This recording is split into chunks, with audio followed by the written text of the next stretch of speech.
Olá, eu sou Luiz Patini, eu tô aqui no Opinião de Peso e vocês vão acompanhar agora o meu perfil.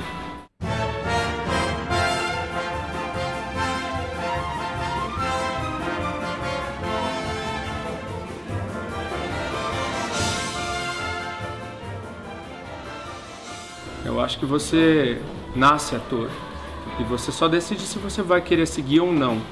O meu conselho é: se você tem uma inclinação muito forte para alguma coisa, siga, porque em algum momento aquilo nunca vai te deixar em paz, enquanto você não deixar aquilo aflorar dentro de você. Então, a única coisa que eu fiz foi decidir seguir, entendeu? E comecei a fazer teatro, comecei a fazer primeiro oficinas de teatro, mas lá em casa sempre música, sempre ouvi muita música, sempre meu pai me levou ao teatro sempre desde pequeno.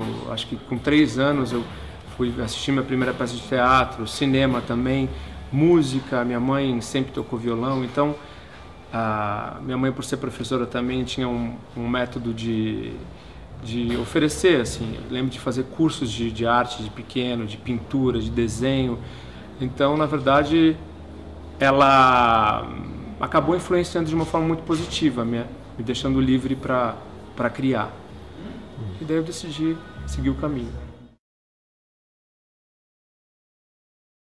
Enfim, eu acho que todo profissional tem um lado que já nasce com ele. Então, por exemplo, sempre me interessei por música, sempre procurei ouvir música desde pequeno, a cantar, tentar diferentes estilos, sempre gostei de dança, sempre gostei de teatro. Então, por conta própria, sempre a minha diversão sempre é ou ir ao cinema, ou ver shows, ou assistir entrevistas e ler sobre o assunto, do que eu gosto de fazer.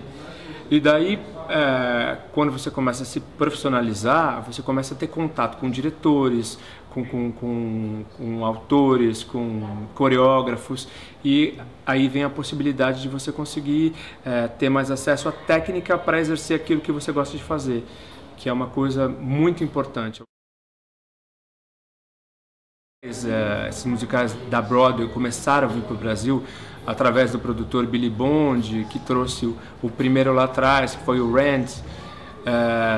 Eu lembro que saiu no jornal, eu fui fazer audição no Teatro Ópera em São Paulo, aqui no Bexiga, e daí não parei mais. Então eu fiz audição para esse, depois ele trouxe Aí Vem o Dilúvio, e depois, já nem terminando Aí Vem o Dilúvio, já começou Les Misérables. Depois de Les Misérables foi a estreia do Teatro Abril em São Paulo, a inauguração, e começaram a vir produções com mais frequência para cá. Então depois participamos dos vocais do Beijo da Mulher-Aranha gravando, e depois veio, fiz Miss Saigon, fiz Grease, fiz Sweet Charity, fiz bastante coisa.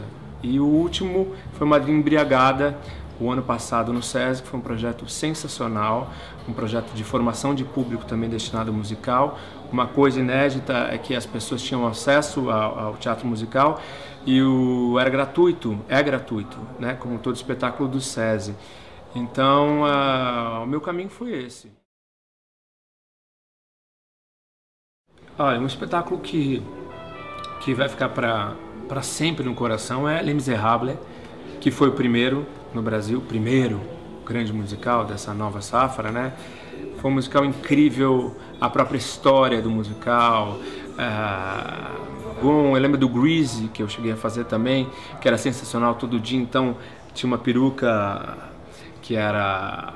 O visagismo me preparou, então era sensacional, porque tinha um topete, então você chegava e tinha os figurinos, as jaquetas dos T-Birds, aquele figurino anos 50, 60, então era sensacional, e você poder vivenciar todo dia aquela coisa, cair naquela estrutura que... Eu lembro que eu adorava o filme, então ensaiar o Grease Lightning,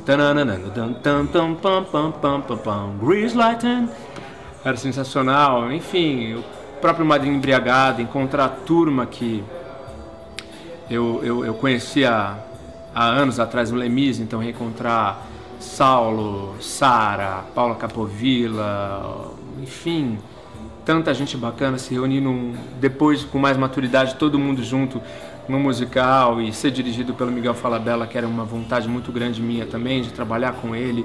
Eu nunca tinha trabalhado, e é isso. tem muita coisa boa guardada, assim.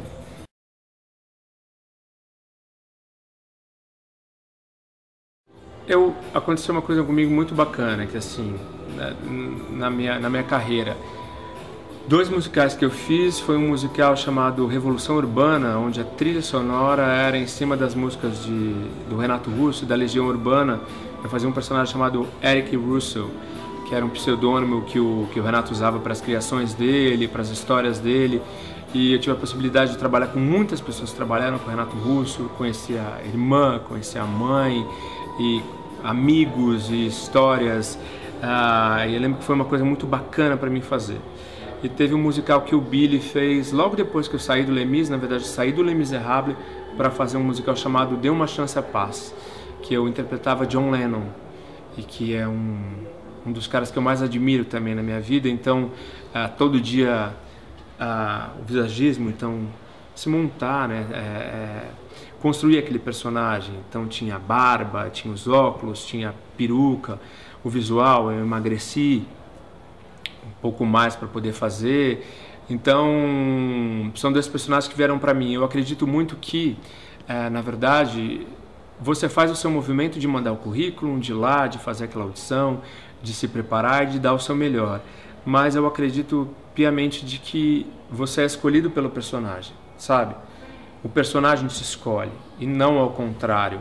É você que é escolhido para contar aquela história. Vira e mexe me chamam para fazer personagens de comédia, que eu gosto muito de fazer, mas eu tenho muita vontade ainda de fazer coisas mais dramáticas para exercer outros lados que eu gosto muito. Eu peço para o universo que eu tenha a oportunidade de fazer parte ainda de muitos sonhos e muitos encontros bacanas, assim. Não tenho nenhuma ambição de falar, eu quero fazer aquilo, não. Quero que os encontros sejam felizes, assim, e vão vir mais, com certeza. Por exemplo, na época do Les Misérables, tinha uma cena que era a cena do casamento, e era um palco giratório, onde é totalmente automatizado. Então eu lembro que o giratório parou de girar. Então, se o cenário parou de girar, o que está no cenário, as mesas do casamento não poderiam sair, os atores saíam ou não, e a gente sai ou não, sai, fica em cena, o giratório não girava, e a gente lá, ou no próprio Madrinha Embriagada agora, que foi muito engraçado, eu estava fazendo um personagem substituindo o mordomo, que era o personagem do Agildo, e era o Agildo e o Homem da Poltrona. Então eu entrava em cena e o Homem da Poltrona estava falando um texto e eu contracenava com uma outra atriz. E por algum motivo ela não ouviu, porque às vezes a gente desce para os camarins, ela não ouviu a deixa musical, a gente tem as caixas, né, nos camarins para a gente poder ouvir. Ela não ouviu e ela não chegava para fazer a cena. E tava eu e tava na época, nem era o Ivan que estava fazendo, era o Edgar que estava fazendo o Homem da Poltrona. E a gente falou, mas a gente não pode deixar perceptível para o público que aquilo está acontecendo, enfim. Então eu comecei a arrumar a casa, fui para um canto, peguei uma flor e falei um texto. Bom, estou esperando Dona Francisca chegar. Ai, mas ela não chega. E daí falei pro Ivan, daí o personagem da Poltrona, que era o Edgar, pegou e falou um texto. Olha, quem vocês estão vendo aqui agora é o mordomo. Na verdade, ele cuida da casa da Dona Francisca e agora, no momento... E ficou aquela situação e a gente foi fazendo, desenvolver aquele texto. E até que chegou o ponto de um contra-regra, fala assim, vai fechar a cortina, isso, sai. Quando tava para fechar a cortina, ele entrou. E a gente se olhou e a gente fez a cena. Foi incrível.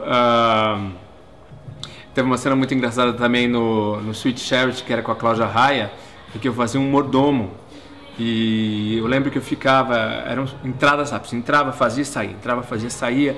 Eu fazia vários personagens durante a peça. Então, nessa cena eu fazia um mordomo da casa, que ela ia chegar com rica, como Charity, ela ia chegar numa mansão, eu recebia eles dois e eu entrava para servir o jantar. Então eu perdi a deixa de entrar. A gente estava na coxia, eu perdi a deixa de entrar. Então ele falava, então o mordomo irá entrar, ele irá entrar agora, e eu não entrava. Depois eu entrei. E daí teve uma vez que eu entrei para servir e a mesa era muito pequenininha também, tinha os pratos, tudo de plástico, os copos, e eu fui servi-los. Eu tinha que servir uma bebida para os dois, que era uma água, só que era tudo muito pequeno. E eu fui servir, esbarrou um copo no outro, o copo caiu, derrubou a água. Ela falou assim, era Manfred, né? Nossa, Manfred, você tá nervoso? E alguma coisa assim. Então acontecem esses imprevistos e que é engraçado, né? Quem tá acostumado, quem vai ver a peça uma, duas, três vezes, sabe que não era aquilo naquele momento, sabe que não ia acontecer aquilo. Ser ator para mim é você ser um cara apaixonado pela vida, apaixonado pelo ser humano, apaixonado pelo cotidiano, e essa paixão ser tão grande e tão intensa que você pega aquelas situações do cotidiano e reproduz no palco.